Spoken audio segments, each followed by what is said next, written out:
Dalam minggu ini surat menyurat antara pemain dengan kami sepertinya kami mendapatkan. Kan mesti ada clearance dari orang tua dan pemain bahwa mereka kesini untuk merah putih. Nah, dari situ akan terjadi interview dari pihak pemerintah dengan mereka. Karena udah ada surat, baru interview kan. Baru kita kirimkan surat ke Pak Menpora, Pak Menpora ke Menteri Hukum, Menteri Hukum ke Bapak Presiden, Bapak Presiden ngirim ke DPR. Nah, seperti yang kemarin Mauro, Bapak Presiden udah kirim ke DPR. Kabar gembira hari ini, 5 pemain diaspora Eropa belak-belakan ingin bela timnas Indonesia. PSSI gerak cepat urus proses naturalisasi jelang babak keempat kualifikasi Piala Dunia.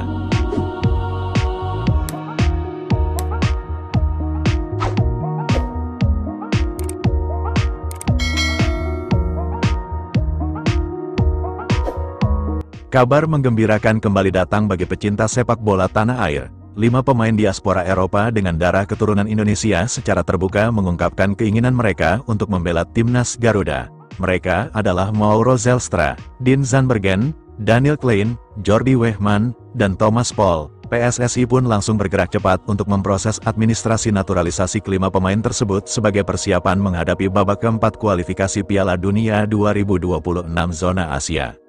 Langkah ini dinilai sebagai manuver strategis Ketua Umum PSSI, Erick Thohir, yang sejak awal berkomitmen memperkuat skuad Garuda dengan kombinasi pemain lokal dan diaspora berkualitas. Menurut informasi internal, komunikasi antara PSSI dengan kelima pemain sudah berjalan intens sejak beberapa bulan terakhir. Namun baru kali ini semuanya secara belak-belakan mengungkapkan komitmen mereka. 1. Mauro Zelstra, penyerang tajam pengganti Ole Romeni. Zelstra lahir pada tanggal 9 November tahun 2004 di Zaandam, Belanda, tinggi badan 1,88 meter. Zelstra berposisi sebagai penyerang dan saat ini memperkuat FC Volendam di Eredivisie. Nama Mauro Zelstra menjadi sorotan utama setelah sebelumnya disebut sebagai pengganti Ole Romeni yang cedera. Penyerang muda yang berkarir di klub Eropa itu dikenal memiliki naluri gol tinggi dan kemampuan duel udara yang mumpuni. Zelstra bahkan sudah hadir di Jakarta pekan lalu untuk bertemu langsung dengan jajaran pengurus PSSI. Saya ingin membantu Indonesia melangkah lebih jauh di kualifikasi Piala Dunia. Saya tahu ini bukan hal mudah, tapi saya siap memberikan segalanya, ujar Zelstra. 2. Dean Zandbergen, bek tangguh calon tembok pertahanan. Dean Zylon Zandbergen lahir pada tanggal 5 September tahun 2001 di Zoetermeer, Belanda. Posturnya menjulang, 1,88 meter, dan ia versatil, striker, second striker, gelandang serang, hingga winger. Zandbergen yang saat ini bermain di Liga Belanda dikenal sebagai bek tangguh dengan kemampuan membaca permainan yang baik.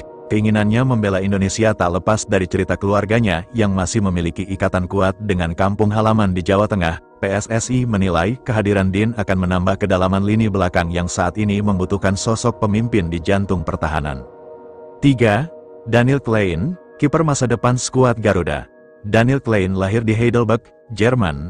Awalnya mengasah bakat di Akademi FC Astoria Waldorf dan Hoffenheim. Pada 2021 bergabung dengan FC Augsburg dan saat ini masih bernaung di sana dengan kontrak hingga 2028. Di posisi penjaga gawang, nama Daniel Klein menjadi angin segar. Kiper yang bermain di kompetisi Eropa ini memiliki postur 1,90 meter dan dikenal lihai dalam mengantisipasi bola-bola atas. Keluarga saya bangga kalau saya bisa membela Indonesia. Ini soal identitas dan rasa hormat kepada darah yang mengalir di tubuh saya, kata Klein dalam wawancara eksklusif.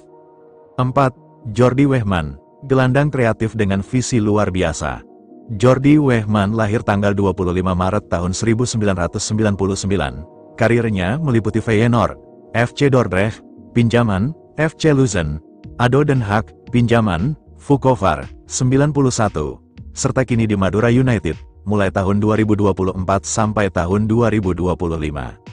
Nama Jordi Wegman bukanlah pemain sembarangan. Ia pernah memperkuat timnas Belanda U21 sebelum membuka peluang membela Indonesia. Wegman terkenal sebagai gelandang kreatif yang mampu mengatur tempo permainan. PSSI melihatnya sebagai sosok yang bisa menjadi motor serangan dan penghubung antara lini belakang dan lini depan Garuda. 5. Thomas Paul, fullback modern yang lincah. Thomas Paul lahir pada tanggal 28 Agustus tahun 2001 di Amsterdam, kini berposisi sebagai left back bersama Helmond Sport. Per Mei tahun 2025, ia sempat bermain di Groningen, Dordrecht, pinjaman, Almere City, dan Cambuur, pinjaman, lalu permanen. Di sisi sayap pertahanan, Thomas Pol adalah tipe fullback modern yang gemar membantu serangan. Pemain yang besar di Akademi Sepak Bola Belanda ini memiliki kecepatan dan stamina luar biasa. Indonesia punya supporter yang luar biasa. Saya ingin merasakan bermain di hadapan mereka, kata Pol. Melihat momentum dan keseriusan para pemain, PSSI langsung menginstruksikan tim hukum dan administrasi untuk memproses dokumen naturalisasi. Langkah ini diharapkan bisa rampung sebelum laga pertama babak keempat kualifikasi. Kita tidak punya waktu banyak, targetnya, semua proses ini selesai sebelum kick-off, ujar salah satu pengurus PSSI.